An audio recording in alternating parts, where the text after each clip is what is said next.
बंधुओं, जिनका जीवन संयत है उनके यहाँ पर अद्भुत पुत्र रत्न की प्राप्ति होगी। तो भगवान ही पुत्र के रूप में अवतरित हुए। माता को दिव्य ज्ञान का उपदेश किया है भगवान कपिल ने। अष्टांग योग, यम नियम आसन प्राणायाम प्रत्याहार, धारणा ध्यान और समाधि। अष्टांग योग, माता जीव की उत्पत्ति कैसे होती है?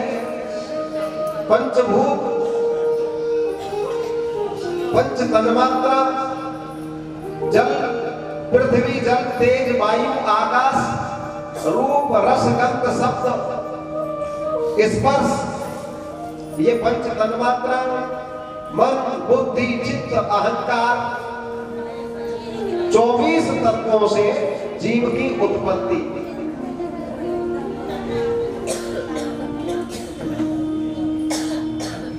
जीव अपने पूर्व जन्म के किए कर्म के अनुसार, प्रारब्ध के अनुसार माता के गर्भ में आता है। 5 दिवस में वह बुदबुद की तरह, बुलबुले की तरह होता है। 10 दिनों में उसकी आकृति पेड़ की तरह होती है। 1 मास में उसके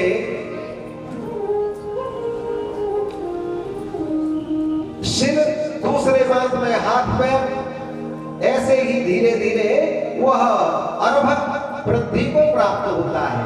7वें मास में उसके चेतना उत्पन्न हो जाती है। माता जो सोचती है, विचार करती है, वैसा ही सोच और विचार बच्चे को होने लगता है। माता जैसा खाती है, जैसा पीती है, बच्चे को वह खान पान प्रभावित करता है। इसलिए हमारे आचार्य कहते हैं कि उस परिस्थिति में माताओं को बड़ी सावधानी की जरूरत है।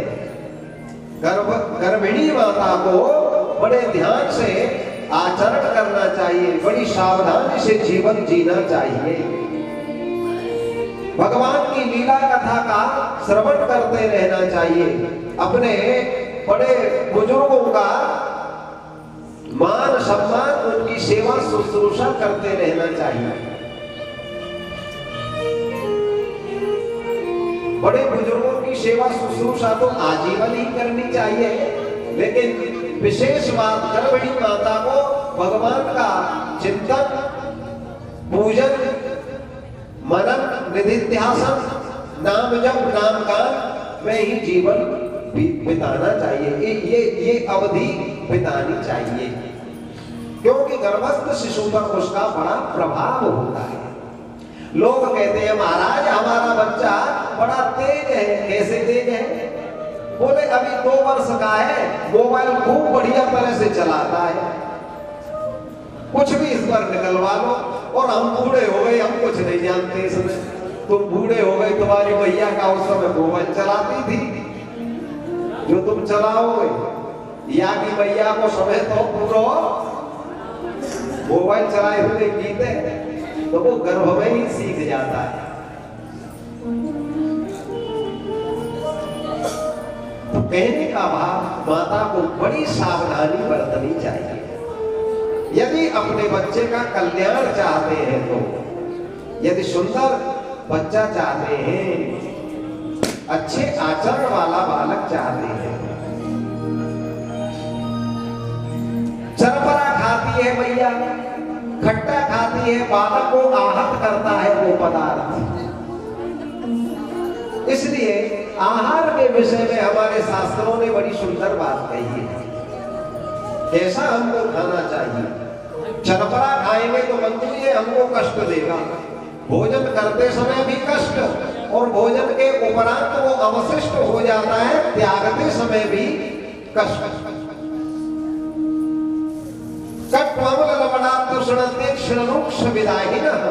आहारा राजसस्येष्टा दुख शोकामयम प्रदाः। जो कटु है, अम्ल है, लवण है, तिक्त है, कट्टमंगल नवरात्युष्ण अति उष्ण है,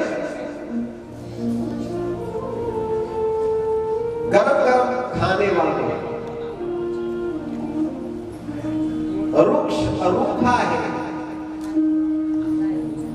आहारा राजसस्येष्ठा, ऐसा आश्रय से रस चला गया। जो बासी है यात यामम, माने जिसने रात्रि को बिता दिया है, रात्रि बीत गया माने बासी सुबह। यात यामम गतर्षण पूर्ति परियुषितम जगत, और जो उच्छिष्ट है, झूठा है, झूठे भोजन को पाने की जिसकी इच्छा है वो व्यक्ति तामसिक है, तामसी है। तो ऐसे भोजन को नहीं पाना चाहिए। तो कैसा पाना चाहिए?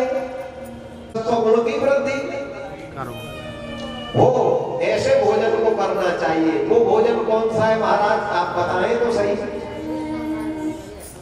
स्निग्ध माने चिकना, जैसे घी।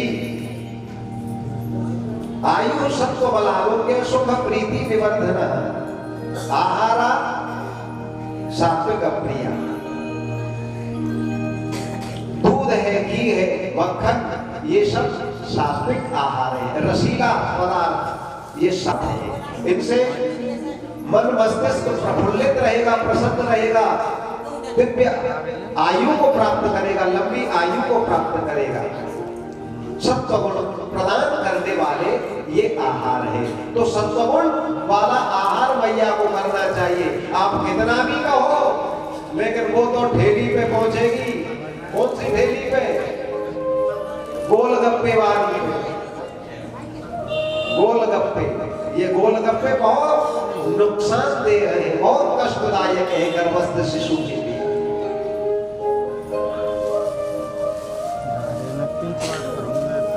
और उस समय एक चीज और अच्छी लगती है क्या?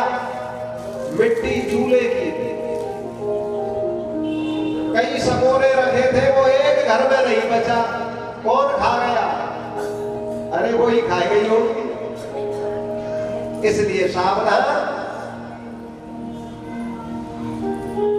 मट्टी खाना ही उत्पन्न होगा, उससे आप कोई उत्तम कार्य की कामना नहीं कर सकते।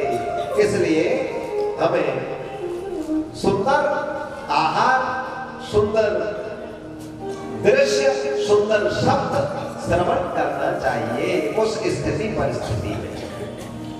गर्भ जब पूर्ण हो जाता है, श्राप का समय आता है, उससे पूर्व में वह भगवान को मनाने लगता है, करुण क्रंदन करता है कि देव आप मुझे इससे शीघ्र बाहर निकालिए। क्योंकि गर्भ के समय जो कष्ट होता है, ऐसा कष्ट जीव को न कभी हुआ और न होगा। गर्भवास समम दुख में न भूतो न भविष्यति। गर्भस्थ शिशु को जो कष्ट है, ऐसा कष्ट उसने अपने जीवन काल में कभी नहीं पाया, क्योंकि उसको अनेकानेक जन्मों का स्मरण होता है जब गर्भ में रहता है। तब देव आप मुझे इसमें से बाहर जल्दी से निकालिए। भगवान कहते हैं निकाल तो दूंगा, लेकिन तू बाहर आते पुनः फिर भूल जाएगा। बोले कभी नहीं भूलूंगा, अब आप मुझे एक बार जल्दी से निकाल दो। भगवान कृपा करते हैं और बाहर आ जाता है। कौन करता है कि मैं तुम्हारा ध्यान करूंगा, चिंतन करूंगा, लेकिन बंधुओं वह पुनः भूल जाता है। ये ठाकुर जी की माया का ऐसा प्रभाव है। बाबा ने बड़ी सुंदर चौपाई गाई। भूमि परत बाढ़ावर पानी, माया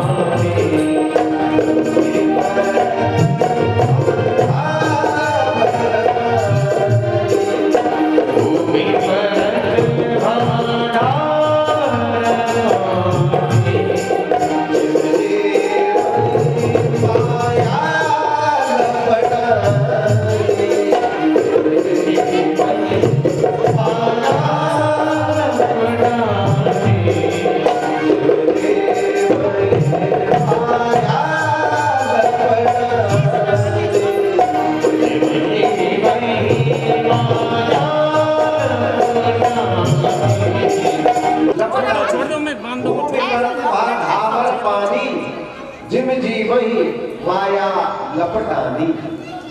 जैसे आकाश मार्ग से जब जल आता है तब बड़ा निर्मल होता है, और जैसे ही पृथ्वी पर आया धूलि के संग के कारण वह मलिन हो जाता है, कीचड़ के रूप में परिणत हो जाता है। ऐसे ही जीव से जब माया संलग्न हो जाती है तो फिर वह मलिन हो जाता है, विकारी हो जाता है। लेकिन पूर्व में जीव में और नारायण में रंचमात्र भेद नहीं है। जीव में और नारायण में रंचमात्र भेद नहीं है।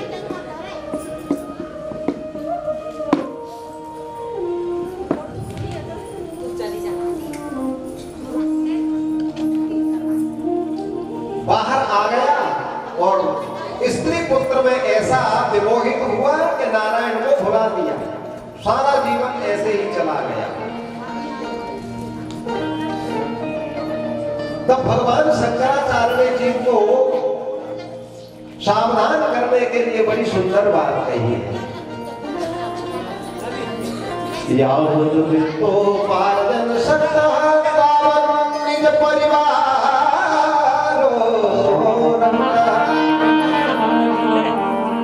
पश्चात धावती जर जर देहे माता को भेल वृक्ष दिगे।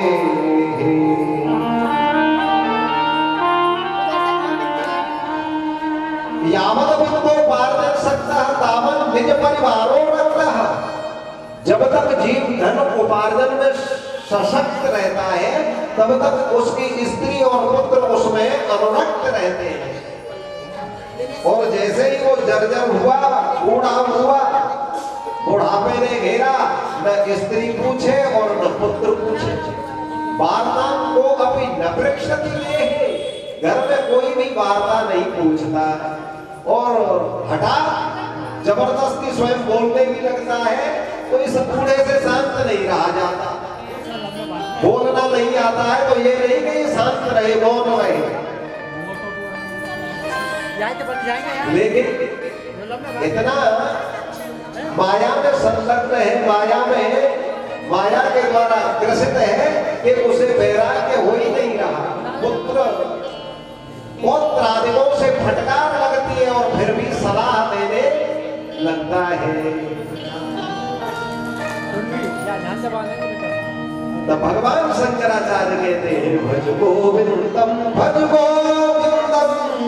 मूढ़मते भज गोविंदम भज गोविंदम भज गोविंदम। हे मूढ़मती, गोविंदम भज, गोविंद का भजन कर। गोविंद का भजन ही तेरा कल्याण करने वाला है, तेरा सहायक है। और फिर मृत्यु को प्राप्त होता है और पुनः गर्भ में आता है, और फिर मृत्यु को प्राप्त करता है, फिर गर्भ में आता है। पुनरपि जन्म पुनरपि मरणम पुनरपि जननी जठरे शयनम। पुनः मरण और पुनः गर्भ। इसलिए बंधु ये कहा कि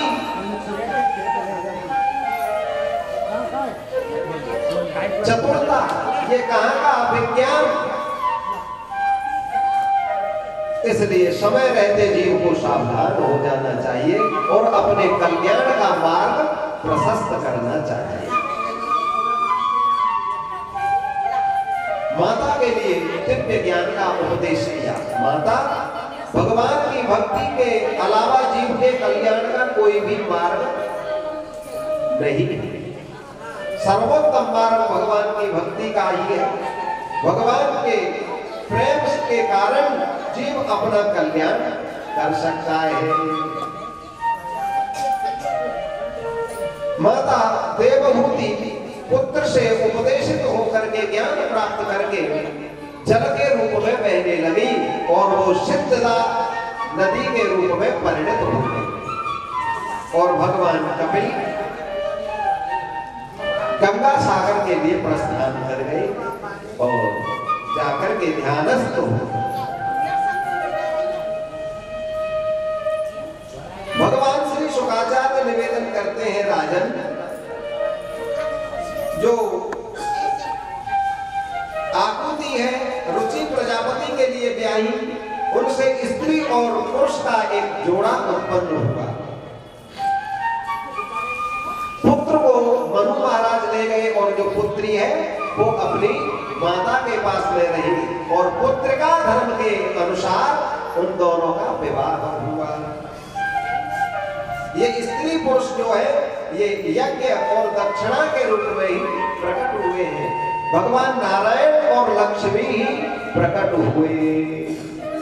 बोले यज्ञ पुरुष भगवान की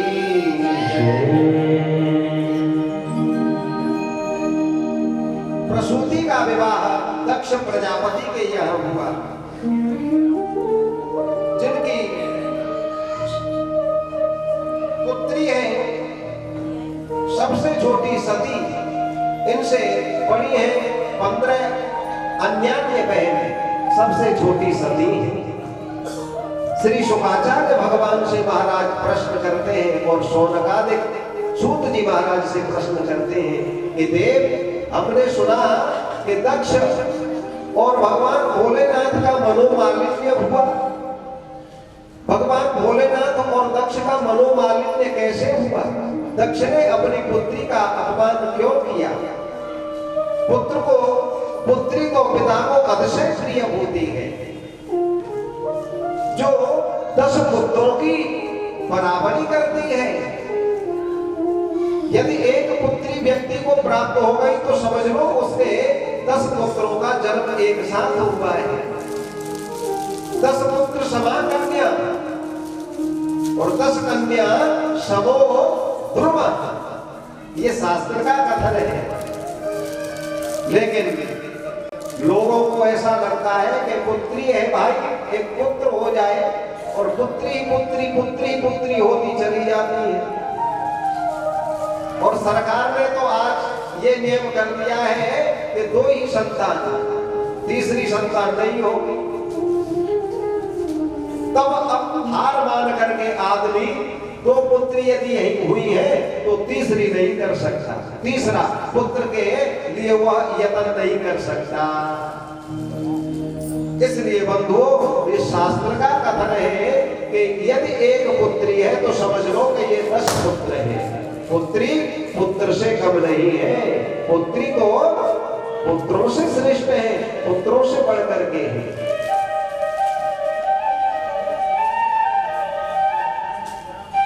आपने अभी देखा होगा जब आतंकवादियों ने अभी हमारे भारत के निरीह लोगों का कत्ल किया, उनका प्राणांत किया जम्मू कश्मीर में, तब उसके प्रत्युत्तर में भारत की अदम्य साहस रखने वाली मुस्लिम महिला सोफिया कुरैशी जी सर्जिकल स्ट्राइक के लिए पहुंची, और उनका संग करने वाली एक महिला और थी, उनका मुझे नाम नहीं है। भारत की सेना में वो अधिकारी हैं और कई बार उन्होंने ऐसे दिव्य कृत्य को, दिव्य साहसिक काम को अंजाम दिया है। सर्जिकल स्ट्राइक करके उन्होंने अनेक यवनों का संहार किया पाकिस्तान में घुस करके। तो बंधुओं, माता पुरुषों से किसी भी क्षेत्र में पीछे नहीं है, हर क्षेत्र में आगे है।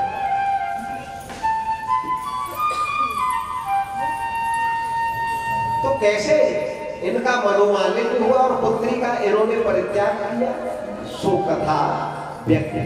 एक दिन भगवान भोलेनाथ अन्य अन्य देवताओं के साथ में बैठे थे। दक्ष प्रजापति सभा में आया, भगवान खड़े नहीं हुए। तब इसने विचार किया कि मेरा अपराध किया है। बंधुओं, अपराध नहीं किया, लेकिन इसने समझ लिया, मान बैठा कि मेरा अपराध हो गया। कोई व्यक्ति अपने मन मस्तिष्क में विचार करके जाए कि हम उस सभा में जा रहे हैं, हमारा ऐसा सत्कार होगा, वैसा सत्कार होगा, और वहां सत्कार न हो तो वो समझ लेता है कि मेरा यहाँ अपमान हुआ है, जबकि किसी ने कोई अपमान नहीं किया। मीठे शब्दों से उसका सत्कार किया, बुलाया गया, आइए साहब, और क्या किया जाए। लेकिन जो अपने मन में मान बैठा है कि मेरे फूल मालों से, फूल हारों से स्वागत होगा, सत्कार होगा, उच्च आसन पर बिठाया जाएगा, और यदि ऐसा नहीं होता है तो वो अपमान मान बैठता है, जबकि ये अपमान की श्रेणी में नहीं है। हम सभी ने कल देखा इस विधानसभा क्षेत्र की जो निर्वाचित माननीय विधायिका है, कल आई और आकर के ऐसे ही धरती में बैठ गई। पहले से कोई सूचना नहीं कि उनके लिए कोई सोफा डाला जाए अथवा उनके योग्य व्यवस्था की जाए, कुछ भी नहीं है। तो ये जो सम्माननीय है, माननीय है, मान के जो योग्य है, वास्तव में वो मान नहीं चाहते। और सम्माननीय वही है जिसके अंतःकरण में ऐसी कोई इच्छा नहीं रहती कि मेरा इस प्रकार का मान हो। तो किसने विचार किया कि मेरा अपमान किया है, ये मेरी उपस्थिति पर खड़े क्यों नहीं हुए, खड़े नहीं हुए। तो बंधुओं,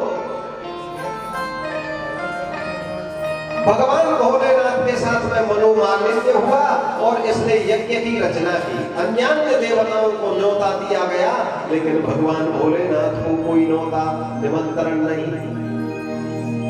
सारे देवता जाने लगे यज्ञ में, भगवान भोलेनाथ के लिए आमंत्रण नहीं। सती ने कहा, देव ये कहाँ जा रहे हैं, ये मेरी बहन विमान में आरूढ़ होकर के जा रही है, ये कहाँ जा रही है। बोले तुम्हारे पिताजी ने यज्ञ की रचना की है।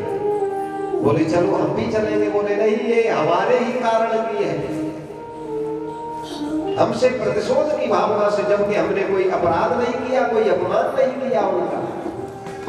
बोले देव तब तो हमें जाना चाहिए पिता के घर में, तो बिना निमंत्रण के भी जाना चाहिए। आप कहते हैं निमंत्रण नहीं है, किंतु शास्त्र का कथन है बिना बुलाए नहीं जाना चाहिए। अनाहूत प्रविशति अपृष्टो बहु भासते अविश्वस्ते विश्वसिति मूढ़ चेता नराधमा। बिना सलाह लिए और सलाह देने लगे, कोई तुमसे सलाह मांग नहीं रहा और सलाह देने लगे, आप बड़बड़ाने लगे, तो ये मूढ़ की पहचान है, मूर्ख की पहचान है। बुला नहीं रहा और आप पहुंच गए, ये मूर्ख की पहचान है। जिस पर स्वप्न में भी विश्वास नहीं करना चाहिए और ऐसे अविश्वस्त का आप विश्वास कर रहे हैं, ये मूर्ख की पहचान है। तो माता सती ने कहा, बोले देव ये मेरे पिता है और पिता के यहाँ बिना बुलाए जाने में कोई दोष नहीं है। भगवान बोले देवी बिल्कुल ठीक है, कोई दोष नहीं, लेकिन वहां कोई अपना विरोध करे तो जाने में कल्याण नहीं है। तुम्हारा कथन ठीक है, जाना चाहिए, लेकिन वहां कोई विरोध करता है तो जाने में कल्याण नहीं है। जब विरोध मान जहां कोई कहाँ गए कल्याण न हो, वहां पर हित नहीं हो सकता। जब अधिक उन्होंने आग्रह किया, नहीं मानी, तब भगवान भोलेनाथ ने कुछ गण साथ में कर दिए और उनको भेज दिया। माता पहुंची पिता के भवन में, और पिता के भवन में पहुंची तो दक्ष ने पहले ही कह दिया, बोले यदि आती है तो उससे कोई वार्ता नहीं करेगा।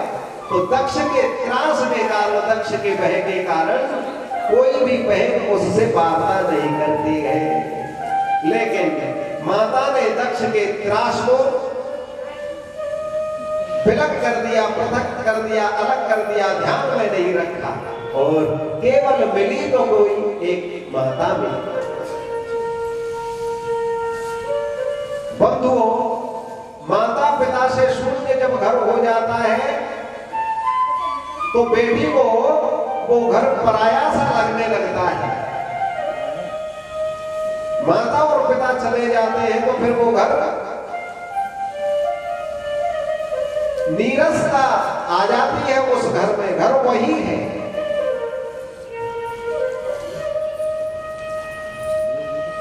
मां का ऐसा भाव होता है पुत्री के प्रति। बाबा मानस में बड़ी सुंदर बात कह रही है। सादर भले मिली एक माता,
सादर भले मिली एक माता।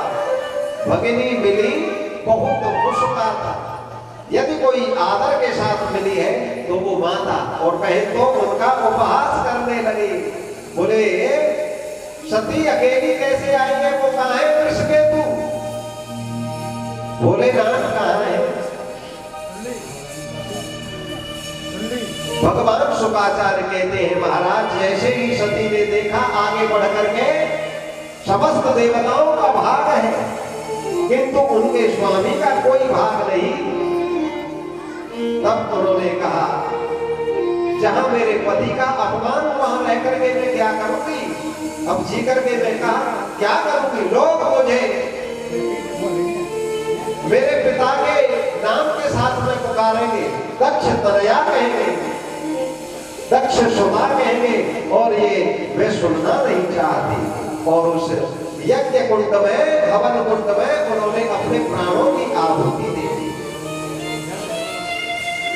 बंधु यज्ञ का विध्वंस हो गया। अब तो जो गण साथ में किए थे उन्होंने विध्वंस मचा दिया। प्रभु की दाढ़ी को नोच लिया, त्वष्टा के दांतों को तोड़ दिया, पूषा के दांतों को तोड़ दिया, प्रभु की दाढ़ी को नोच दिया। जो अन्यान्य वहां पर ऋषि थे, यज्ञ के आचार्य थे, ब्रह्मा पद पर थे, उन सबको दंडित किया। भगवान भोलेनाथ के पास में जैसे ही सूचना गई, भगवान भोलेनाथ को मोह उत्पन्न हुआ और आगे भगवती सती के शरीर को अपने कंधे पर रख करके तांडव नृत्य करने लगे। भगवान श्री हरि नारायण ने देखा कि कल्प के अंत का अभी समय नहीं है, असमय में यह धरती कैसे जल में निमग्न हो सकती है? अभी कल्प का अंत का समय नहीं है। तब भगवान ने त्रिलोकी के कल्याण के लिए, भगवान के मोह को दूर करने के लिए सती के शरीर का छेदन किया, सती के शरीर को विभाजित किया 51 टुकड़ों में। भगवती सती का शरीर विभाजित हुआ। कहीं भगवती का अंग प्रत्यंग आभूषण गिरा और वहां पर 51 शक्ति पीठों की रचना हुई।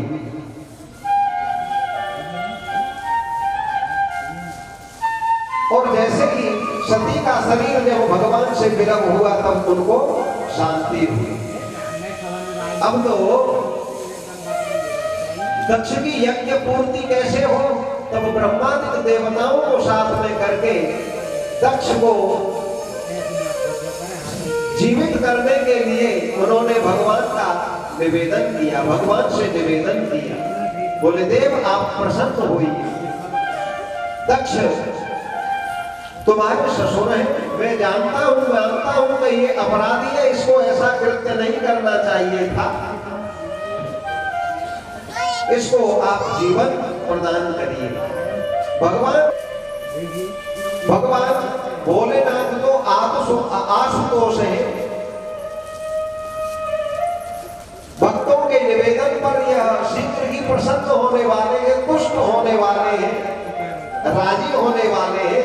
सो भगवान प्रसन्न हो गए और दक्ष को जीवन दान दिया।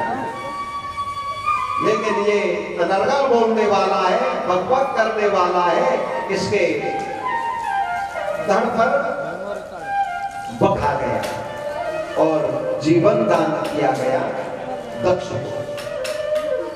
बंधुओं, भगवान भोलेनाथ आशुतोष है।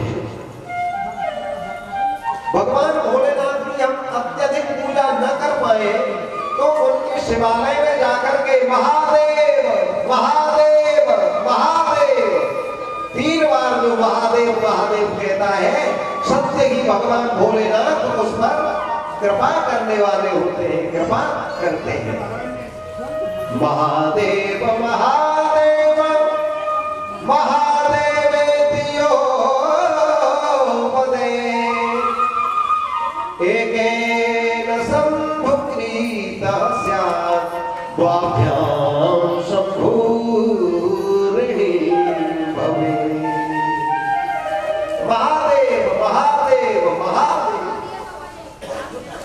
इस तरीके से जो 3 बार भगवान का महादेव नाम से उच्चारण करता है, संबोधन करता है, तो 3 बार की बात छोड़ो, 1 बार में ही भगवान को उसके द्वारा खरीद लिए जाते हैं।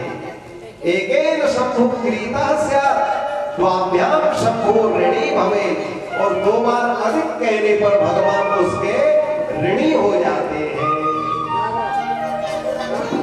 कहिए मैं तुम्हारा सेवक हूं, अब तुम्हारे लिए क्या करना।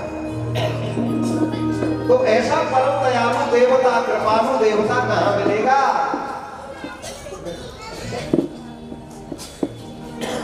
तो कोई भी यदि परेशानी है, भगवान भोलेनाथ के सामने आप निवेदन करिए, सबसे ही वो दूर होगी। क्यों? क्योंकि इनका नाम है आशुतोष। आशुतोष तुम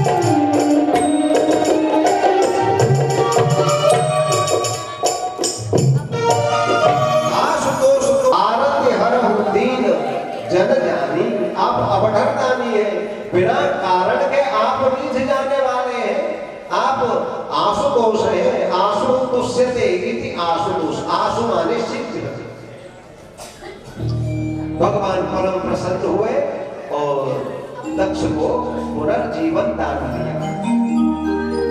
भगवान शुकाचार्य निवेदन करते हैं, महाराज स्वयं मनु के 2 पुत्र हैं, प्रियव्रत और उत्तानपाद। उत्तानपाद बड़े हैं, उत्तानपाद के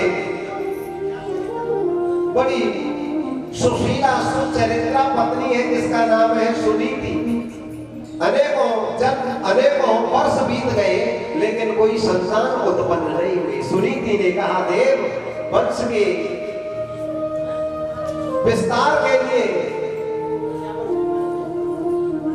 बच्चा तो होना चाहिए, वंश को, कुल को रहने के लिए संतान उत्पत्ति तो चाहिए, मुझे संतान नहीं हो रही तो आप दूसरा विवाह करिए। पत्नी के बार बार कहने से महाराज उत्तानपाद ने दूसरा विवाह किया। दूसरी पत्नी आई घर में और इसने आकर के अपनी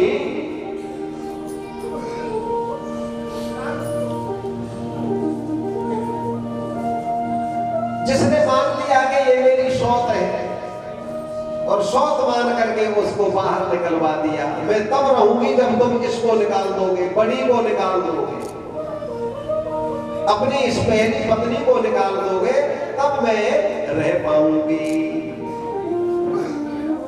ये भी स्वीकार कर लिया सुनीति ने। और जो ऐसा कह रही है आते ही उसका नाम क्या है? बोले सुरुचि। जो केवल और केवल अपनी रुचि पर जीवन जीने वाली है उसका नाम सुरुचि। स्वकीया रुच्या सह आचरति, रुचिना सह, रुचि इकारांत स्त्रीलिंग तृतीया विभक्ति, रुचि के अनुसार, रुचिना सह आचरति सह सा सुरुचि। सा सह नहीं कहेंगे क्योंकि तत् सर्वनाम स्त्रीलिंग सा देता। तो या स्वकीय रुचिना सह आचरति सा सुरुचि। जो अपनी रुचि के अनुसार कृत्य करे वो सुरुचि, और जो शास्त्र की नीति के अनुसार कार्य करे वो सुनीति। जिसके जीवन में सुंदर नीति है वो है सुनीति। तो सुनीति ने सहर्ष स्वीकार कर लिया, कोई बात नहीं देव, मैं जंगल में रह लूंगी, जंगल में मेरे लिए पर्णकुटी की व्यवस्था करा दो, मैं जंगल में रह लूंगी, मेरी बहन में रहेगी। बंधुओं, ये संत का लक्षण है। मैंने आपको पहले ही निवेदन कर दिया, ये साधु का लक्षण है। तो सुनीति साध्वी है। जंगल में चली गई सुनीति, सुरुचि रहने लगी घर में, महल में। सुनीति गर्भिणी हुई ठाकुर जी की दया से, भगवान की अनुकंपा से, और समय पूरा होने पर सर्वांगीण सुंदर बच्चे का जन्म हुआ। नाम हुआ ध्रुव। जहां सुनीति है वहां पर ध्रुव ही उत्पन्न होगा। ध्रुव का जन्म हुआ। माता सुनीति निवेदन करती है बिहारी जी से कि प्यारे, मुझे तो आपने बच्चा दे दिया, मेरी बहन को भी बच्चा दे दो, मेरी बहन को भी बच्चा हो जाए। क्योंकि माता को जब तक पुत्र पुत्री का जन्म नहीं होगा तब तक उसका कोई मान सम्मान आवर नहीं होता। इसलिए मेरी बहन का भी मान बढ़ जाए, हे देव, उसको भी पुत्र हो जाए, तब उसको भी पुत्र हो गया, नाम हुआ उत्तम। तो जो अपनी मति के अनुसार कार्य करता है, शास्त्र की एक नहीं सुनता, एक नहीं मानता, वहां पर उत्तम ही पैदा होगा। उत्तम माने अंधकार, तम अंधकार। जिसके जीवन में अंधकार है, किसके अपने मित्र सखाओं के साथ में क्रीड़ा करते हैं, खेलते हैं, वो कहते हैं, बोले भैया तुमने अपने पिताजी के विषय में जाना कभी कि मेरे पिताजी कौन है? बोले नहीं जाना। बोले इस राज्य के राजा है तुम्हारे पिताजी, उत्तानपाद नाम है मेरा। चलिए पिताजी के पास में चलते हैं। उत्तानपाद कौन है? सुंदर कृत्य के कारण, सच्चरित्र होने के कारण, सदाचार के कारण समाज में जिनका पाद ऊंचा है, उत्तानपाद माने जिनकी ख्याति है, जिनकी सुंदर कीर्ति है, सुयश है, वही है उत्तानपाद। तो उत्तानपाद महाराज के पास में बच्चे पहुंचे हैं, अन्य सखाओं के साथ में ध्रुव जी पहुंचे। ध्रुव जी महाराज की गोद में खेलना चाहते हैं, महाराज की गोद में जैसे ही बच्चा जाना चाहता है, पहुंचना चाहता है, क्यों ही माता ने दौड़ करके पकड़ लिया। क्या कर रहा है? इस गद्दी पर बैठने का तुझे ज्यादा इच्छा है तो भगवान की तपस्या कर, भगवान का भजन कर, और भगवान जब प्रसन्न हो जाए तो उनसे मांग कर कि मुझे सुरुचि के गर्भ में पहुंचाइए, और जब तू मेरे गर्भ से जन्म लेगा तब इस गद्दी पर बैठने का अधिकार पाएगा। बंधु जब ऐसा कहा तो बालक ऐसे चला जैसे डंडे की चोट खा करके, और महाविषधर फुफकार मारता हुआ भागे। बालक पहुंचा माता के पास में, रोया, बिलबिलाया। क्या बात है बेटा? बोले मैया ने मेरा अपमान किया है। कैसा तेरा अपमान? तू अभी नन्हा सा है। क्या कहा मैया ने ये बता। बोले नारायण की तपस्या कर। बोले मेरे खिलौने, ए मेरे खिलौना। मैया ने अच्छा ही तो कहा है, जीव का कल्याण इसी में तो है। भगवान नारायण की तपस्या के लिए कहा है, अच्छा तो कहा है, अच्छा कहा है, तो फिर मुझे चलना चाहिए। भगवान को मनाने के लिए, रिझाने के लिए ध्रुव जी चलने लगे। जंगल में जब जा रहे हैं तो नारद जी से भेंट हुई। नारद जी ने कहा कहां जा रहे हो, कौन हो? परिचय दिया। बोले बेटा हिंसक जीव तुम्हें खा जाएंगे, लौट जाओ घर के लिए। मैया ने कुछ गलत नहीं कहा। और अभी मान सम्मान तुम्हारा क्या मान और क्या अपमान, तुम नन्हे से हो, जाओ लौट जाओ बेटा। हिंसक जीव तुम्हें विनष्ट कर देंगे, नष्ट कर देंगे, खा जाएंगे। नारद जी टटोल रहे हैं कि बच्चे में कितनी योग्यता है, कितनी पात्रता है। एक निवेदन और करूं बंधुओं, भगवान की जब अनुकंपा होती है तभी ऐसे दिव्य संतों से भेंट होती है। भगवान इन पर कृपा करना चाहते हैं, तब नारद जी से भेंट हो गई। संत बेशो मेरे पर जे, संत बेशो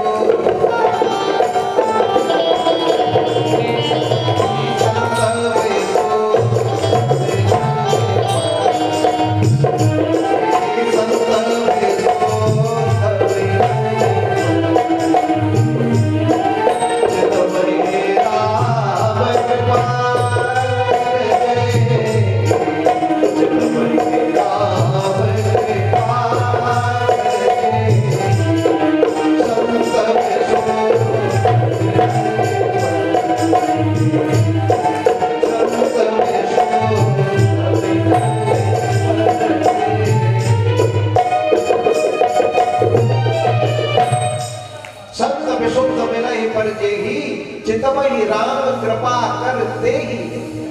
राम जी जिस पर अपनी कृपा करुणा की दृष्टि डालते हैं, उन्हीं को ऐसे अनुपम, अद्वितीय और अद्भुत संतों से भेंट होती है। नारद जी ने जान लिया कि ये बच्चा अवश्य ही नारायण को रिझाएगा, मनाएगा, प्राप्त करेगा, और उनको द्वादश मंत्र का उपदेश करके नारद जी चले गए। बंधु ये द्वादश मंत्र जो है, ओम नमो भगवते वासुदेवाय, अनेकानेक मंत्र ऐसे हैं और सभी मंत्र ऐसे हैं जिनका गायन नहीं करना चाहिए। मंत्र को गाया नहीं जाता और स्थिति को मन में नहीं कहा जाता।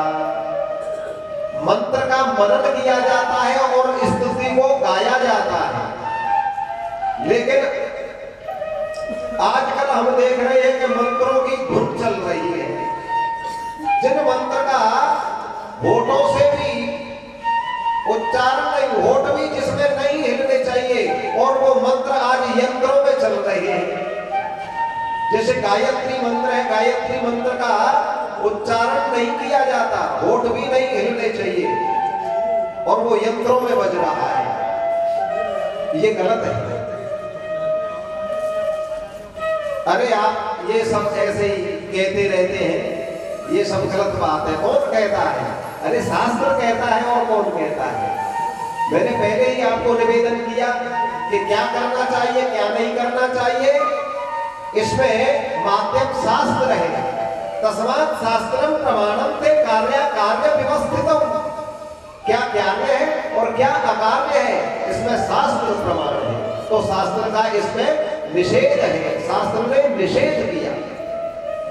स्तुति को आप गाइए, मंत्र का आप मनन कीजिए। श्री राम जय जय जय राम, तो ये मंत्र जपनीय भी है और कीर्तनीय भी है। इसका आप कीर्तन भी कर सकते हैं और इसका जप भी कर सकते हैं। और इसके अलावा जितने मंत्र हैं उनका मनन है, मन में उनका आप उच्चारण करें। तो ओम नमो भगवते वासुदेवाय का बड़ा दिव्य जप किया एकाग्र मन से ध्रुव जी।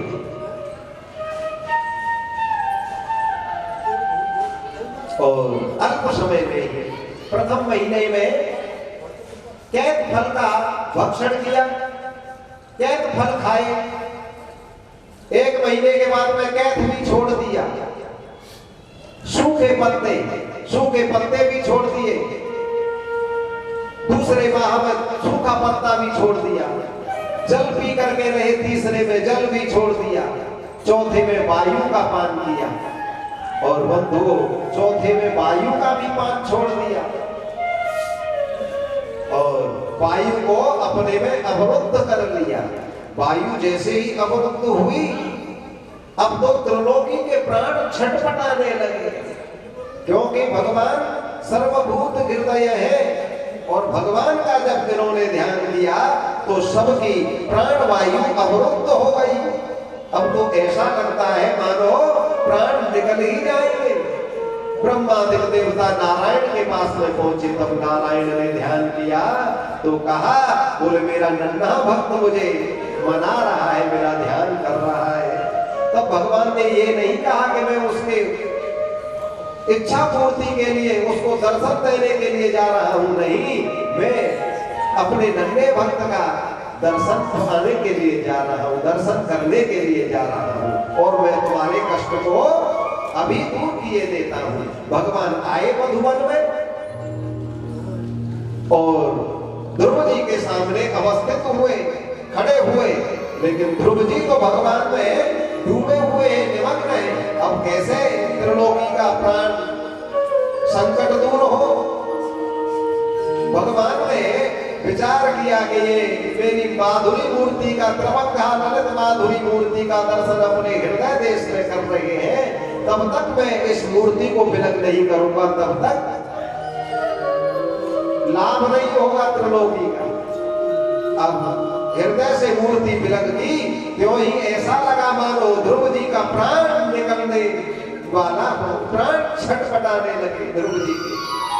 और नेत्र खुले तो जिनका हृदय में दर्शन हो रहा था वो दर्शन बाहर होने लगा। अब तो नन्हे भक्त ध्रुव जी स्तुति करना चाहते हैं, लेकिन अभी 5 वर्ष की अवस्था है, कुछ पढ़े थोड़े ही हैं, किसी पाठशाला में थोड़े गए हैं जो स्तुति बोले। भगवान समझ गए, क्योंकि भगवान आपका काम है, अंतर मन की जानने वाले हैं, अंतर्यामी होने के कारण भगवान भक्त की भावना को समझ गए। और मैंने आपको पहले निवेदन किया कि भगवान का भक्त जैसा और जो चाहता है भगवान उसी रूप में प्रकट होकर के उसे निहाल कर देते हैं। ये यथा बिहारी लाल की उन्हीं की कृपा से संभव हो पाता है। और इसलिए भगवान का भजन, भगवान का नित्य ध्यान हरेक जीव को करना चाहिए। ऐसे अवसर हमारे जीवन में भी आए प्यारे प्रभु, ऐसी कामना प्रत्येक जीव को करनी चाहिए। धनवान तो बहुत है, लेकिन ऐसे अवसर की प्राप्ति होना परम कठिन है। बोलो वृंदावन बिहारी लाल की जय। अब एक भजन गा दो, क्योंकि ये स्वागत सत्कार वाले बहुत संख्या में बैठे हैं।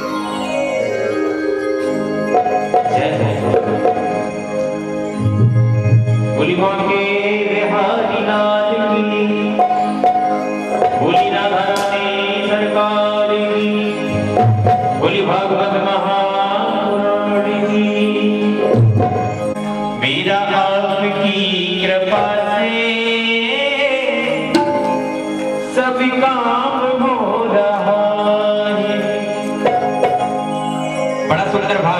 के चरणों में लेकर चलते हैं और मिलकर गाएं।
वृंदावन बिहारी लाल की जय।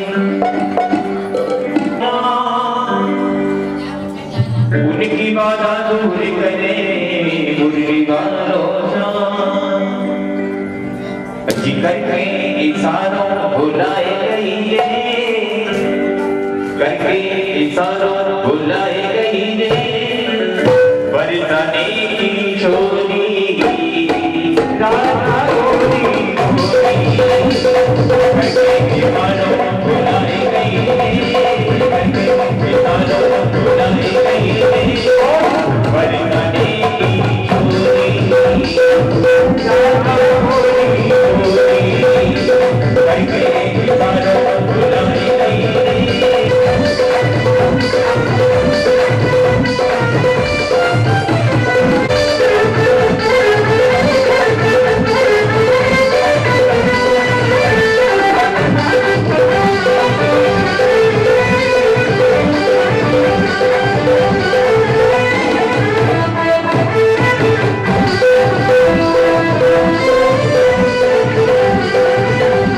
करके इशारों बुलाए गई।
ठाकुर जी के जन्म लेने में देर हो तो फिर ये नहीं कहना कि बहुत खींच रहे हो समय, सम्मानित हो लोग, टाइम हो लगेगा फिर